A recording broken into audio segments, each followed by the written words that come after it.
Right. Hey, it's Eric and Brian here with the Franchise Story Podcast. It's just the two of us today. We are going to try something new to see if you guys like it, but it's a topical podcast. We are going to be talking about partnerships today. Both Brian and I have been involved with partnerships currently. And it's a question that I get a lot. What about you, Brian? As you're talking to people out there, do a lot of people talk to you about partnerships?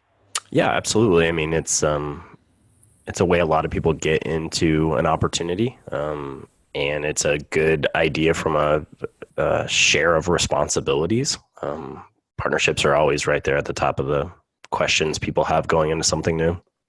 As I look back, one of my first partnerships was with my parents, and I think it's on my first episode, but I talked about how I got that real estate deal. And I needed a partner because I didn't have any money. I mean, like no money. And I thought, what would be fair? Well, they put up the money. I'll pay them back, but I brought them the deal.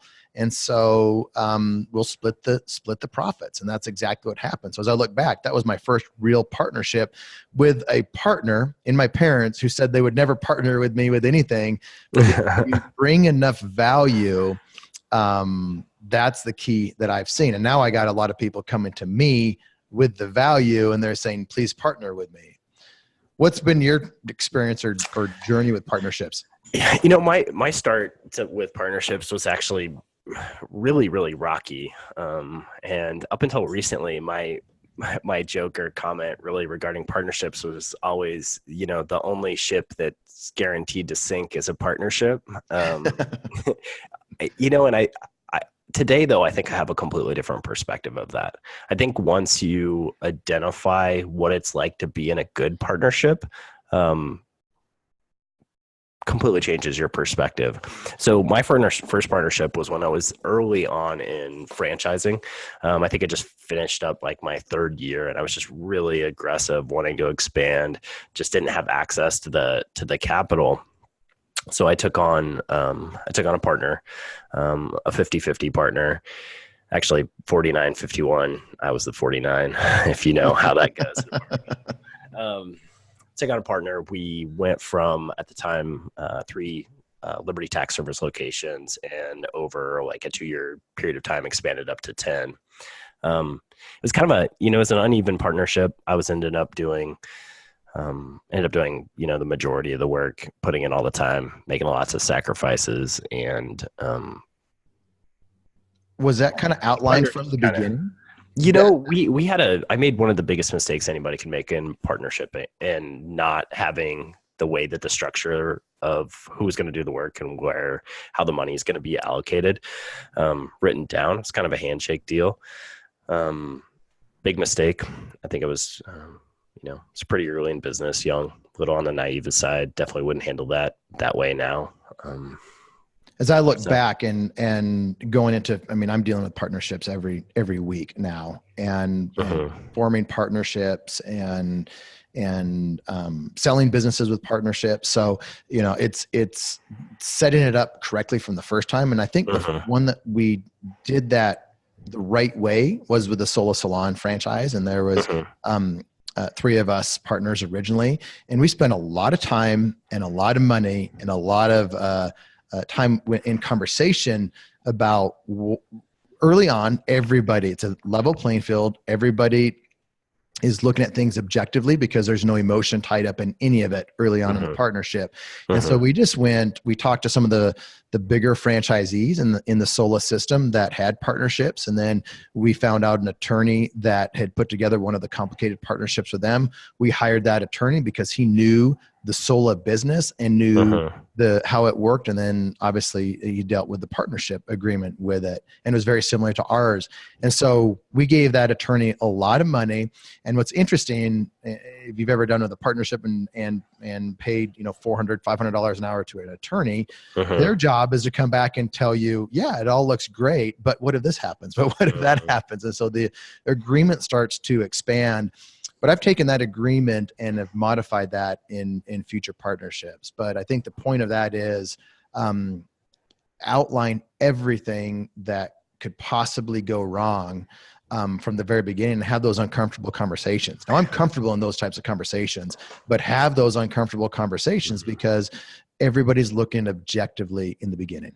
Yeah, absolutely. And in the beginning, everybody has, the optimism of like everything's going to work out perfectly. What were some of the things that the attorney brought to you that maybe you didn't think about or wouldn't have thought of on your own? Well, one of them is called the bad boy clause. Have you heard of the bad boy clause No, before? I haven't. I'm surprised you haven't. I'm surprised you haven't seen that one yet. Basically, I think one of the more complicated parts of a partnership and putting together the operating agreement has to do with the buy-sell agreement part of the operating agreement. And that's what was surprising how complicated that can be, because how do you value a business and what stage do you assign a multiple of cash flow to it? And so then once you get that figured out, everybody agrees, after the business reaches maturity, whatever that point is, the standard valuation, maybe it's 4x EBITDA or cash flow. And let's say everybody agrees on that. Then what happens if somebody, gets in trouble? And in the franchise world, that might mean a felony or something that would negatively impact that partner's ability to contribute to the business, whether that's on bank loans or whatever it is that will negatively impact the partner's ability to contribute, or that maybe they just, completely, they go to jail and they can't do anything. And that's where the term bad boy comes in. And so when a buy-sell agreement is executed under that type of scenario, the partner should not get a premium or a normal sales price, and they get a reduced amount. And so that could look like a lot of different things, but I'd never heard of that before. And it's something that we put into the agreement. And then you have to deal with uncomfortable things, and we'll talk about some uncomfortable things right now. But what happens and I just had this conversation with a future business partner of mine that we just started another business a month ago, and the operating agreement's almost put together. But what happens if a spouse dies? And does the partner buy them out? Do they just stay in the business? And you just have to talk about those types of things, because you don't want something tragic or bad to happen and then just have difficult things with the partnership just pile on top of that. And again, everything's good in the beginning, and so we're all looking at it objectively, and we just talk through it and then take it to the attorney, say, this is what we want, this is what we all agree on. Now put it into legal language.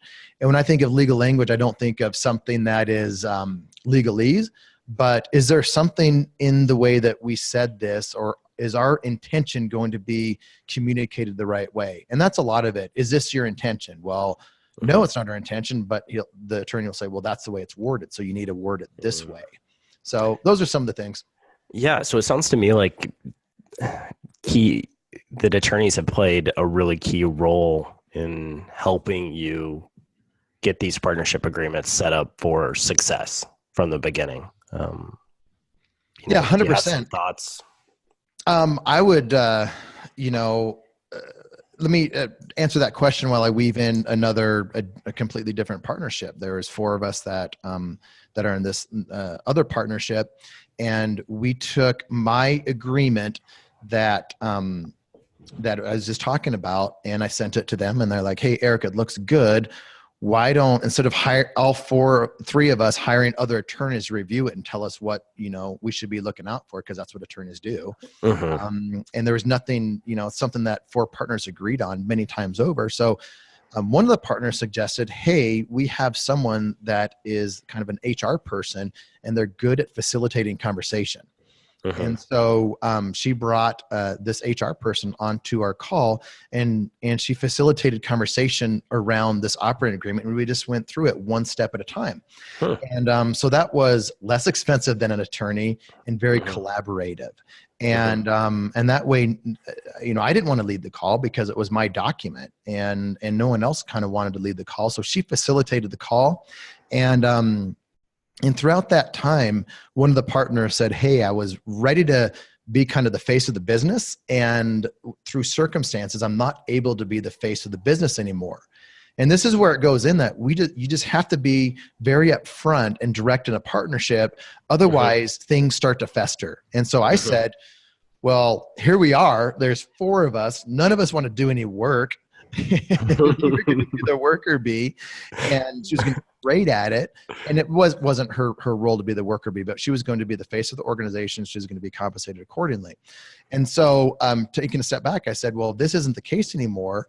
Our options are we all contribute a little bit, or we find somebody that is either an equal operational partner that has equity given to them, or we hire a very high level employee and pay them a lot of money to manage the four of us. But if it's just the four of us, it's like herding cats. And if there's no leader herding the cats, it's just going to be a disaster, and it's not going to get any easier. So within weeks, we had someone identified that wanted to come into that partnership. And just to kind of get in the weeds, unless you had any questions beforehand, before I get in the weeds of what that structure. No, these are the questions. I think that's my question. So, all right, what happened? That's a great question, Brian. So we got this person, and we had a couple people actually that wanted to do it. Some wanted to buy in at the full price, but ideally we wanted someone local in the Oklahoma City market. And so a former colleague of one of the partners raised their hand and said, I'm interested. And they didn't have as much liquid capital as the rest of us had. So this is what we decided to do. All of us basically owned 25% of the business before the fifth partner came in. Fifth partner is in the process of coming in right now. And so we're each taking a 20% share of the business. The new operational partner is buying in for 10% of the business and given 10% as equity that they earn into over time. And we're going to develop 12 stores in this particular franchise. And so what's important to us was to get, like 4 to 6 of these things opened up right away and have that person do it. At that time, if we have 4 to 6 open up, then we can hire that highly paid manager that can oversee them, and they don't have to continue on.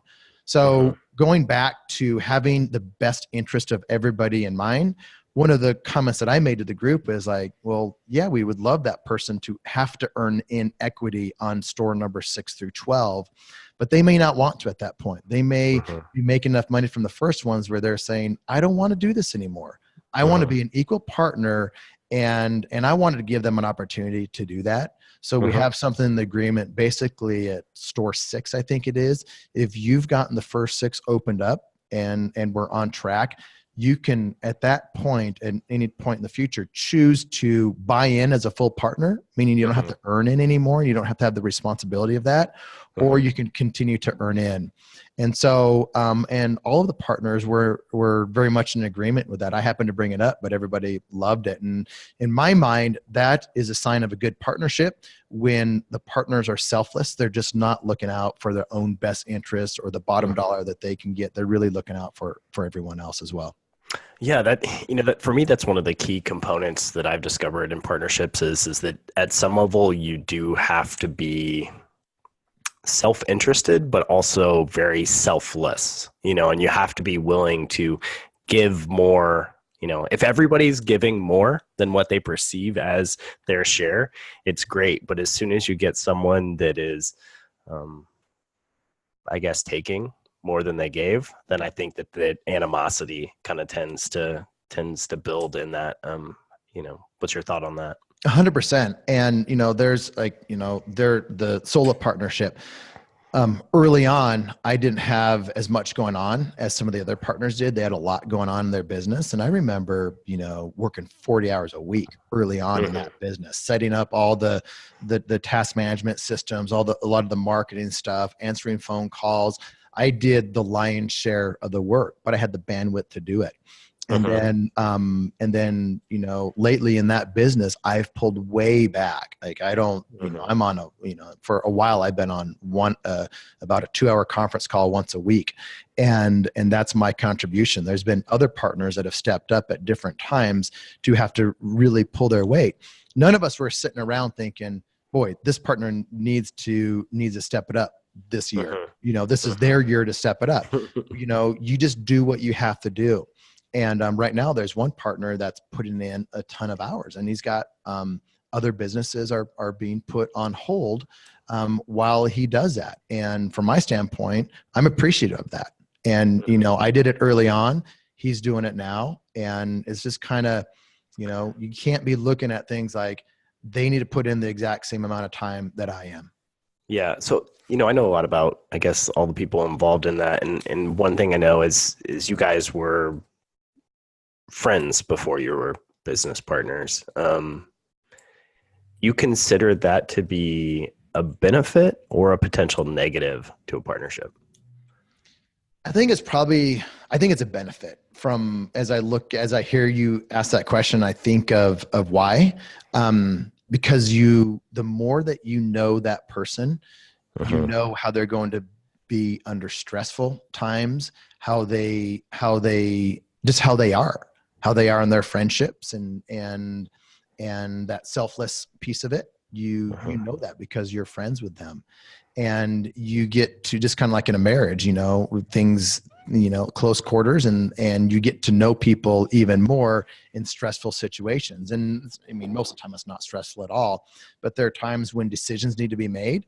And if the partners aren't self-aware enough to make a decision for the best of the company, and they put their own interests in mind, then that's when problems tend to come up. And we've probably all done it, in my partnerships. I'm sure I've been on that side where, I started thinking things from my own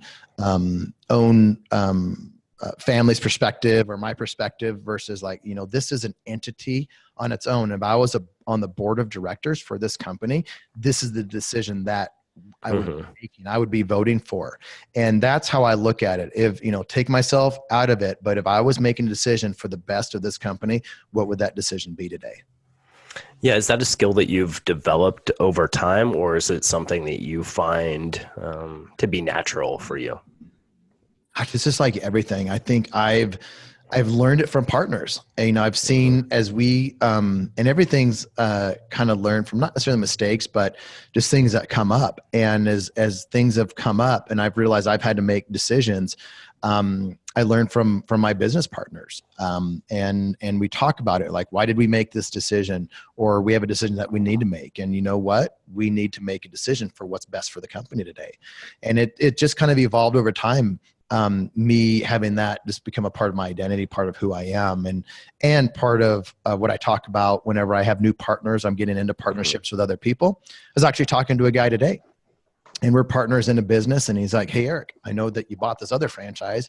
Why don't we start one where we're starting another franchise?" And so this would be another partnership.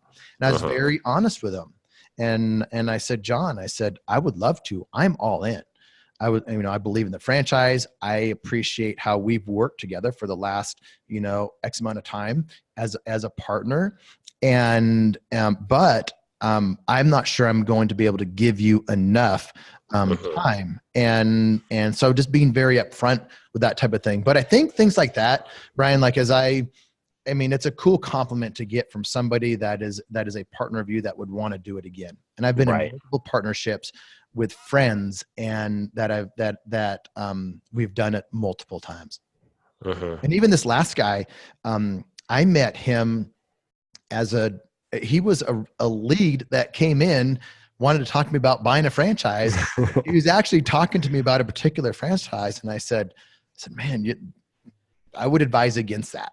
And that's a hard thing, because when people are initially, they don't know if I'm trying to sell them something or really looking out for their best interest until years down the road when they realize it.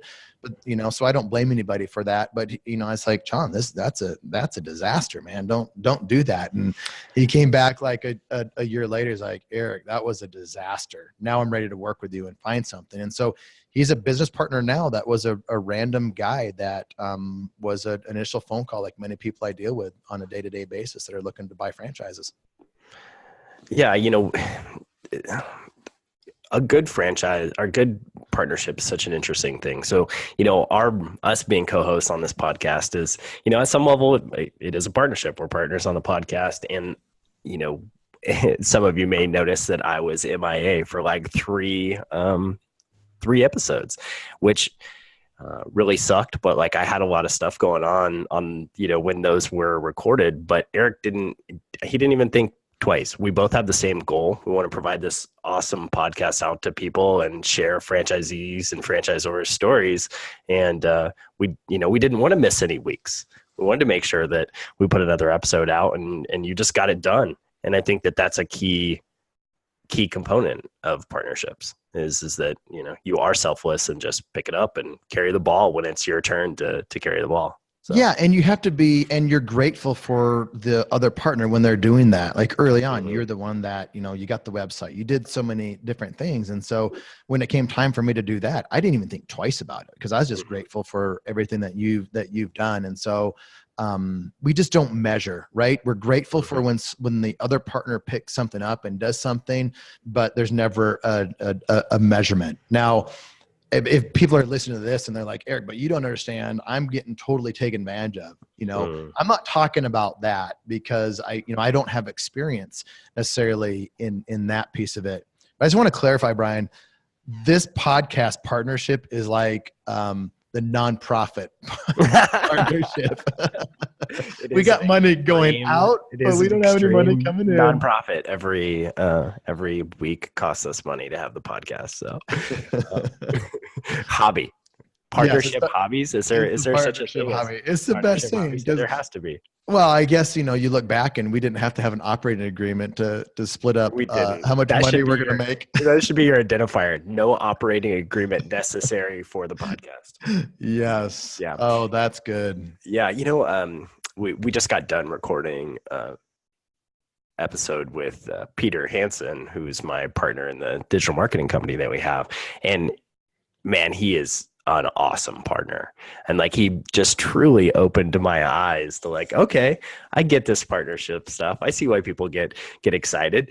It's, if you have two people going hard to try and make something happen, that is so much more powerful than you just trying to do it yourself, because that's for me the last, I can't say that, I have a partner in all my businesses, and that's my wife, Adrienne, and she's a badass. Like she gets it done, and we definitely wouldn't be where we are, in our finances or our business without, both of us pulling our weight. What do you think about that? Partnerships, with your significant other? Do you have experience with that? Well, so I was in business before I got married, and then I got married, and my wife is awesome. And she's just like, whatever needs to be done, she jumped in. And I look back on some of the things that we did and the things that I let her do. It was just like, I shouldn't have let her do some of the things that I let her do, or I gave her responsibility and asked her to do things that she just wasn't ready for. So I was the bad partner early on. But yeah, I love working with my wife, and she's the way that we have businesses set up right now. I have partners in a lot of it, or I have highly paid managers or equity partners. And so I just don't really do a lot of the day to day.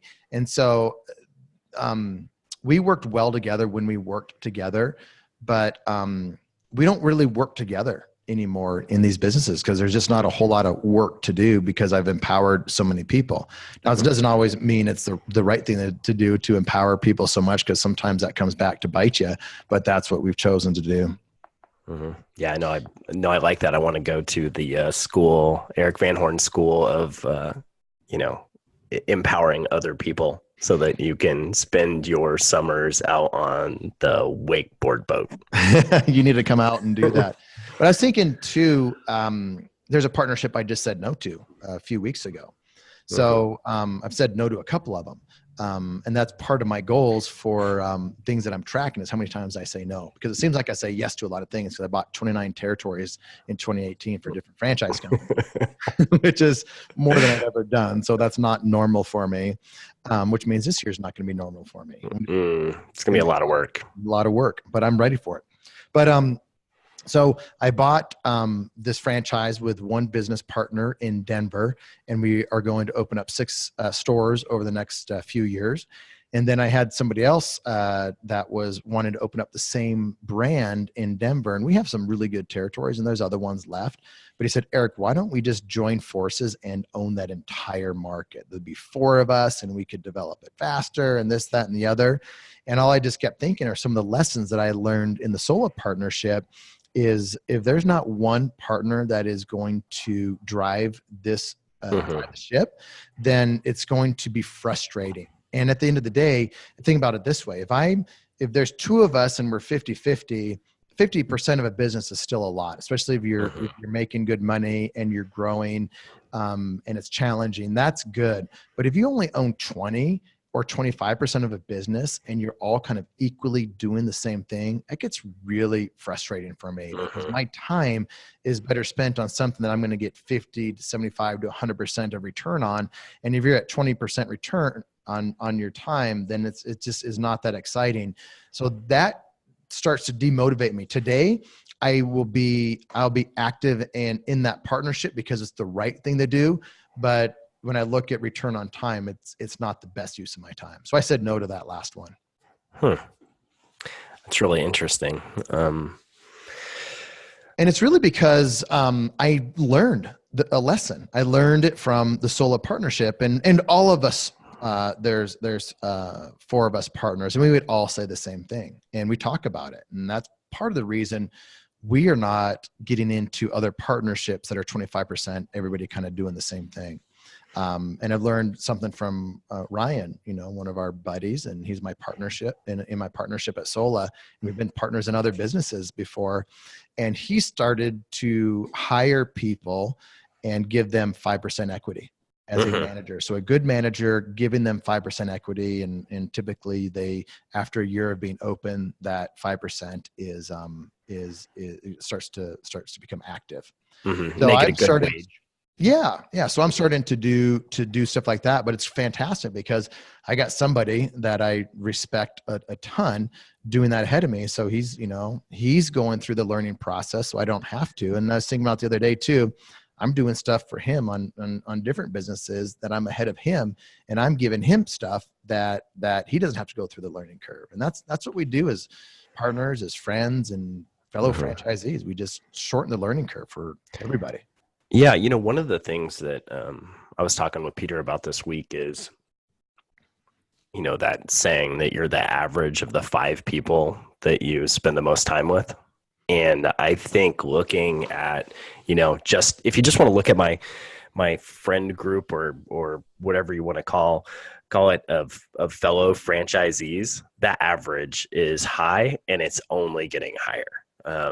And it's really a lot of times it's the same group of people. And I think we're just pushing each other farther and farther along in this, entrepreneurial franchise world. And it's really cool to see, especially if you want to go back and look at it over 10 years. Oh, crazy. Yeah. I mean, shoot, I didn't have any money back when I first started. I don't think any of us did. Any of the friends that you and I have, and we have a lot of the same friends, we started out with nothing, like most people do. And it's just crazy to think where we are. And what I think is cool too, there are people that all stages, right? Some people are getting ready to walk into an absolute ton of money because of some of the decisions that they made, the businesses that they invested in, the franchises that they started. And other people are still grinding it out a little bit. And there's been others that I've seen that have jumped past other people. They were at one stage and they leapfrog other ones. But nobody really cares about that. Everybody has respect for each other. We don't measure someone's success by the amount of perceived money that they have in their bank account or how many this they own or whatever. There's just friendships with a ton of respect because we realize that there's stuff of value that we can learn from each other. Absolutely. Well, I think that this has been a really valuable podcast for anybody that's, interested or thought of partnerships. Do you have any, kind of ending pieces of advice for someone that's on the fence? I'm starting to talk about partnerships a lot more just because it's just my life. I'm doing a lot more. I created a document. You can find it on my Facebook page or my LinkedIn page that basically, I just created the other day to basically marry or allow people that have businesses today and they want to find that 5% operational partner. And then I have another list of people that are that operational partner. They have the hunger. They may not have the big bank account, but they have the desire and they want to get into business and they want equity. They want more than a job. And so I created those 2 lists just to help people. And so someone asked me, how much does it cost? Well, it doesn't cost anything. I just created it on a Google document and I just did it because well, I guess selfish. I did it for myself because I never know what state I'm going to open up a business in. and I want to have a list of people that are like that when it's my turn. But in the meantime, if people reach out to me and they want access to somebody like that, like I got some guy that manages 8 Anytime Fitnesses, and he's like, Erik, I would love to have, ownership in a bit of, if you're out there and you're thinking, I'd love to have a manager of 8 of anything. How do I find that person? Just follow some of the stuff that I'm posting on Facebook and LinkedIn and put your name on that list if you want. Yeah, and what a cool way to get your foot in the door. If you've got that entrepreneurial fire and you're like, man, I really want to go out and do this, the learning curve is intense, and, we've both made great decisions and bad decisions along the journey. But if you can tie yourself with like a successful franchisee that's already been there and done that, I promise you will learn more than you ever could imagine if you're open to learning and you're willing to put in the work. And it could easily lead into, like maybe you're a 5% partner on the first deal, but that doesn't mean you couldn't be a much bigger stake partner in the next deal, because we don't seem to have enough sense to stop. No. And you show and you create value, and on the next deal, that person's going to want you in there without a doubt. Absolutely. No question about it. Awesome, all right. Erik. Well, thanks for all your wisdom. I took notes. Good. Send them to me when you're done so I remember. All right, bye.